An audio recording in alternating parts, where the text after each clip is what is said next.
Yo antes de viajar yo ya tenía una breve experiencia en el manejo de personas con conductas adictivas, ¿no? A mi retorno venía trabajando tanto en el área de prevención, ¿no?, como en el área de intervención terapéutica con personas consumidoras, ¿no?, o en situación de vulnerabilidad.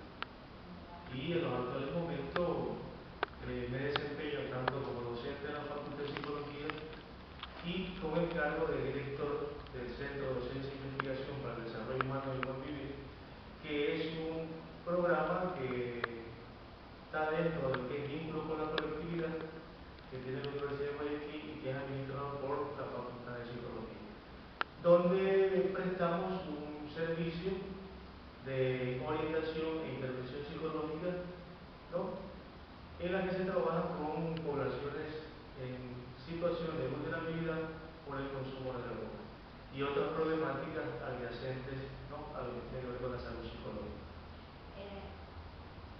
Enfocándonos ya en lo que es el consumo de drogas, ¿usted nos podría decir cuáles son las cosas principales que genera esa situación que hace que un ser humano consuma y tenga esta adicción y muchas veces se le dificulte salir de esa problemática? Bueno, como factores hay una multiplicidad de factores de riesgo, ¿no?, y que tienen que ver con la sociedad, tienen que ver con el entorno, tienen que ver con el sistema educativo, tienen que ver con la familia, ¿no? O sea, no podemos decir que hay un factor principal que desencadena, ¿no? Es una serie de factores que coinciden a que muchas personas tengan acceso al consumo y ese acceso al consumo en algún momento de su vida se convierte en un problema que concluya con el desarrollo, por decirlo así, de un problema como es la adicción o la dependencia a sustancias psicoactivas. En estos problemas, cuando ya ¿usted qué recomienda como especialista? Que el ser humano, en este caso, sea llevado a un centro por los familiares, o primero que tenga la iniciativa y la voluntad de cambiar aquella situación. Bueno, nuestra historia de atención que hay a nivel de país, a nivel de provincia, a nivel de la ciudad de Guayaquil, tenemos todavía esa tendencia a pensar que la mejor solución que existe para este tipo de problemáticas de salud, ¿no?, son los tratamientos residenciales. Indudablemente que una persona que está en pleno consumo difícilmente va a optar por ir voluntariamente, ¿no? Esas son como las dificultades que existen en el medio. De hecho, aparte hay una serie de situaciones estigmatizantes alrededor de la persona que consume, lo que lleva muchas veces a hacer una especie de peso negativo en cuanto a la búsqueda de ayuda. Desde lo que nosotros proponemos acá en la institución a nivel de servicio, hacemos mucho hincapié en la voluntariedad, ¿no? Nosotros tenemos un programa ambulatorio voluntario, ¿no?, para lo cual nosotros, cuando viene la familia o viene alguna persona a pedir ayuda, lo que hacemos es a veces decirles que lo motiven, ¿no?, al programa, que venga el programa motivado, que venga con esa decisión personal, es decir, con una voluntariedad, es decir, crearle la necesidad al sujeto para que sea él el que por sus propias decisiones asista a un programa. Porque una cosa es la demanda que pueda generar el familiar en áreas de su preocupación por lo que le sucede, a que sea el propio sujeto consumidor quien busque ayuda. Exacto. ¿Y usted qué opina acerca de las clínicas clandestinas? Últimamente se ha escuchado mucho en los medios y como usted lo dice, se le exige al paciente, se le impone al paciente que está en pleno consumo a que permanezca en un lugar tal vez contra su voluntad. Bueno, en la década de los 80 se hizo acá una especie de negocio, ¿no?, el tener centros de tratamiento para adictos. Los mismos que no guardaban y en actuales momentos tampoco guardan las mínimas condiciones como para trabajar con esta problemática, ¿no? Que es una problemática diferente a cualquier otra. Lo que determina que sea el Estado, ¿no? Sea el gobierno, sean las instituciones, las que en alguna medida puedan contar con servicios de atención a personas con dependencia, ¿no? Especializados y con el equipo técnico necesario. Porque si usted va a estas clínicas o llamadas centros de reposo, casas de reposo, va a darse cuenta que lo que va a encontrar es, ¿no? Desde el testamento vivencial, que son personas que han pasado la misma experiencia de consumo y consideran que eso los avaliza para poner una institución y prestar un servicio de salud, ¿no? En otros casos hay psiquiatras, hay psicólogos que tienen una cierta condición de garantía profesional, pero que no tienen la formación, ¿no? Ni la metodología para el abordaje de este tipo de problemáticas, ¿no? Y ya han venido jóvenes de esas casas asistenciales. O sea, de hecho nosotros recibimos y nuestros requisitos son que vengan voluntariamente, ¿no? Ahora con esto que existen los colegios, que el consumo, el microtráfico, que la separación del colegio, que los expulsan, nosotros tenemos ahorita una demanda de adolescentes en un gran número, ¿no? Donde nosotros hacemos hincapié en que tienen que venir voluntariamente, bajo ninguna circunstancia presionado ni obligado. ¿Y las estadísticas que vienen jóvenes a casa? Estadísticas no podemos hablar. O sea, es un número bastante, ¿no? Considerable que da a entender. Ahora, el problema no es el consumo, o sea, eso tenemos que tenerlo claro. No, el problema no es que se los etiqueta como consumidores porque hacen uso de marihuana, de heroína, de base, no. Subyace otro tipo de problemática que es mucho más importante de resaltarla, de analizarla, ¿no? A veces hay una orientación no adecuada en los colegios, los chicos problemas son estigmatizados, en algún momento son separados, señalados, ¿no? Entonces, mientras ese problema no se lo trabaja y no se lo aborda, seguiremos viendo que hay problemas de consumo, ¿no? Eso es parte de, es como quien dice, lo más visible, ¿no? Hay otros problemas mucho más evidentes que requieren atención. ¿Y cuáles son las drogas ahorita más consumidas por los pacientes que ustedes reciben? Lo que más aparece es la base de cocaína, la heroína, que es conocida como H, ¿no? Y marihuana. Y un porcentaje también, o sea, en todos, por decirlo así, el consumo de alcohol, ¿no? Que por ser una sustancia socialmente aceptable, ¿no? Siempre aparecerá. ¿Y usted como especialista, cuáles son los efectos que se pueden, difícilmente se puede decir cuando una persona ha consumido alguna de estas sustancias? ¿Cuál será el resultado que experimenta el individuo? Los efectos son variables, ¿no? Cada sustancia tiene una manera de generar en ellos ciertas reacciones. Ahora, las drogas en cierta medida son consumidas por los sujetos porque estas a su vez generan un estado, ¿no? Agradable en algunos casos o desagradable, porque lo que sí el sujeto, el ser humano busca es el efecto que producen las sustancias en ellos. Hay muchas personas que son muy depre, poco sociables, poco comunicativas, poco extrovertidas, ¿no? Y hace que las drogas, ¿no? Los lleven a estados, ¿no? De ser más sociables, menos introvertidos, ¿no? Que no se depriman, que estén más activos. Entonces, ese ser humano lo que busca es que la droga le da un efecto que a ellos les agrada, ¿no? Por lo tanto, las drogas tienen un sentido en la vida de los sujetos, ¿no? El daño, las consecuencias, los efectos, solamente el sujeto los puede determinar. Solamente será el sujeto que en algún momento se convenza que ese consumo le está haciendo daño, que ese consumo lo está afectando.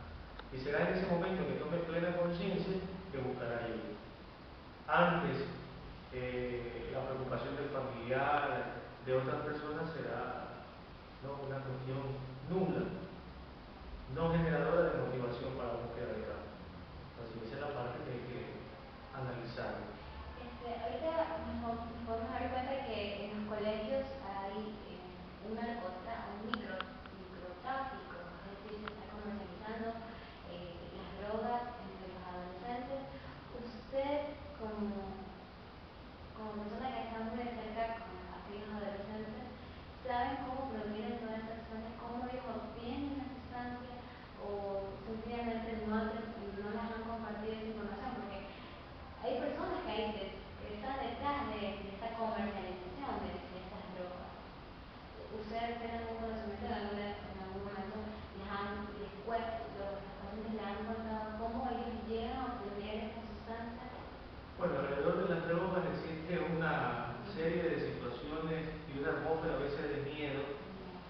que hace que las personas se abstengan de señalar, de denunciar, ¿no? Por las represalias que puedan tener y las consecuencias, ¿no? En la familia, en las demás personas. O sea, hoy hay un problema en los colegios. Generalmente sabemos que son todos menores de edad y por esa condición de inimputabilidad hace que estos adolescentes sean en muchos de los casos utilizados por adultos para el microcomercio de sustancias al interior de los colegios. Porque sabemos que un menor no va a ser procesado. A lo mucho llegará a un centro, ¿no?, de detención de menores infractores y pasará un tiempo. Ahora, en los colegios hay una manera diversa de cómo llevar la droga y cómo ingresarla. Como asimismo hay maneras diversas de cómo consumirla, como el caso de la H, ¿no? Se la ponen en la punta de la pluma y están inhalando. Cosa que en algún momento el desconocimiento, la ignorancia de los docentes hacía que no se den cuenta. Se empezaron a dar cuenta por las personas que en algún momento producen la sustancia, los chicos están como adormecidos, somnolientos, ¿no? Y eso fue como quien dice un indicador que nos llevó a determinar que había un problema, ¿no? Pero en cuanto a lo del microtráfico, es una situación que está ahí, que a veces se la lleva a la situación extrema en las instituciones por parte de las autoridades, ya sea de ingresar a la policía, de revisar a los estudiantes, cuando el problema está muchas veces alrededor. O sea, ¿cuál es el nivel de protección que se le brinda a los establecimientos, a los adolescentes, ¿no? Para poder de otra manera mínimamente controlar el expendio de sustancias. Ahora el momento de que pueden tener en su poder, ¿no?, una cantidad mínima para consumo personal, también ha generado que la gente malinterprete aquello, ¿no? Y lleve a otra situación. Lo que se busca es que en algún momento, si alguien es detenido, el juez puede determinar si realmente lo que tiene en posesión ese sujeto sea para uso personal o para negocio, ¿no? Que es una situación que lo legal produce. Ahora, también es una medida desesperada por las instituciones como para poder poner un alto a esta situación que se ha ido de las manos, se ha desbordado.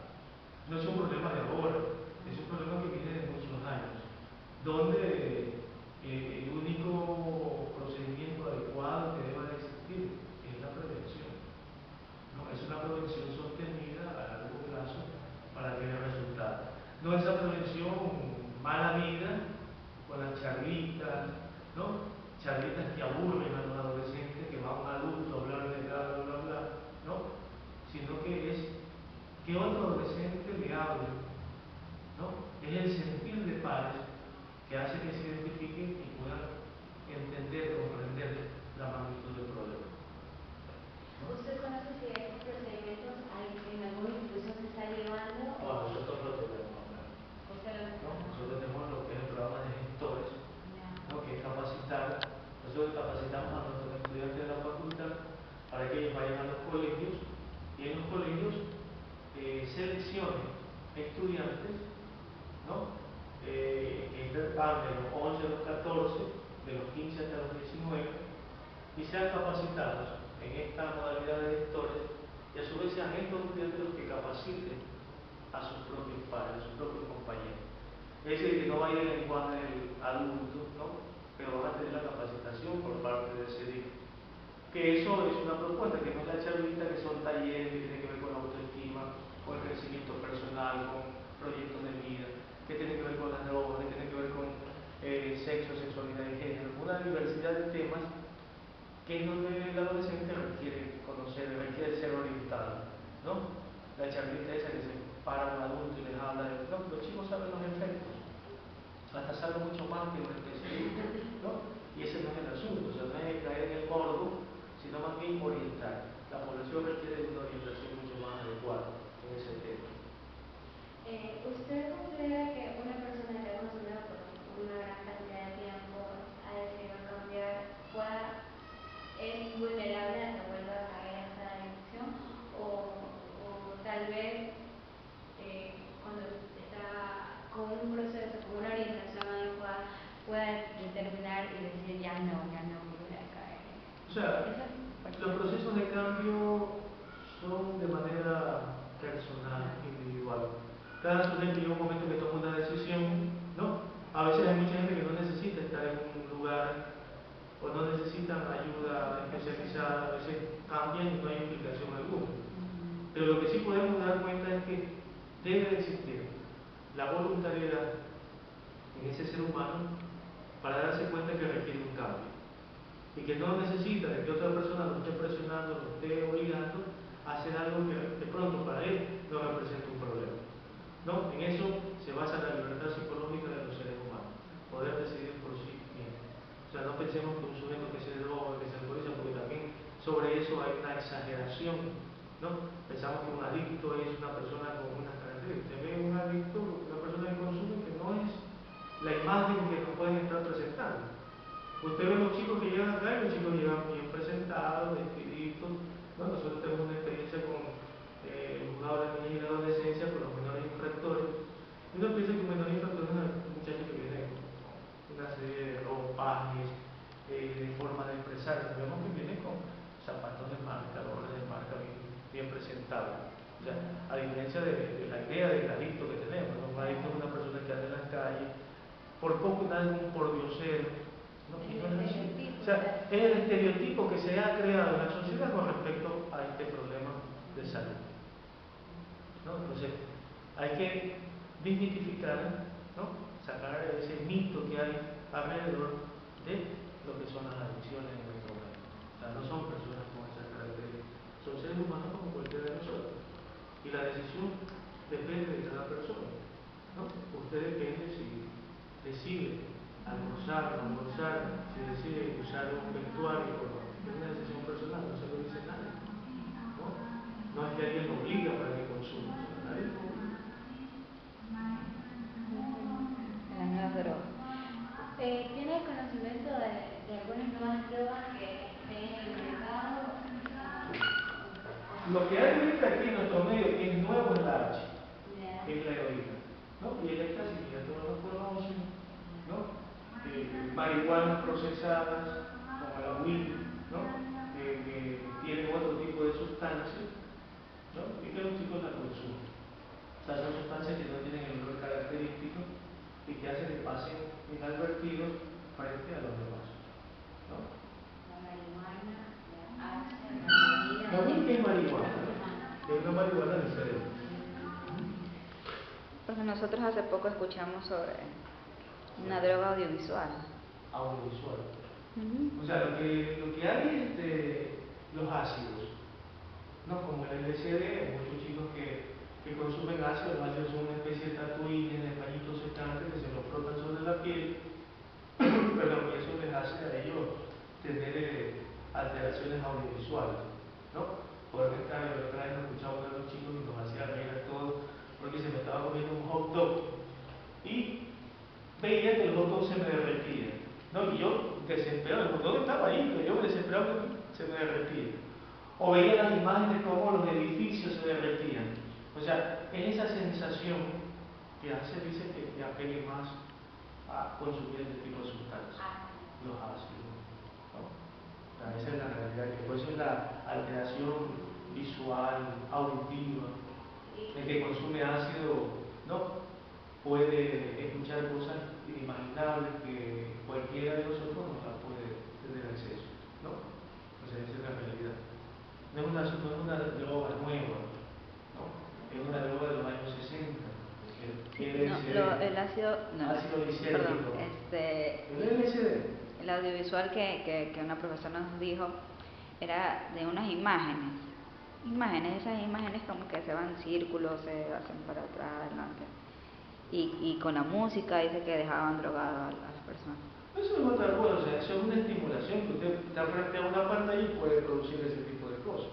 O sea, hay mucha gente que está durante horas en los videojuegos y también les produce una alteración visual y todo. Lo que le estoy mencionando acá es un ácido, una sustancia que siempre ha existido, en nuestro medio ha sido menos, ¿no? Pero hoy en día hay muchos chicos que consumen ácidos, hongos,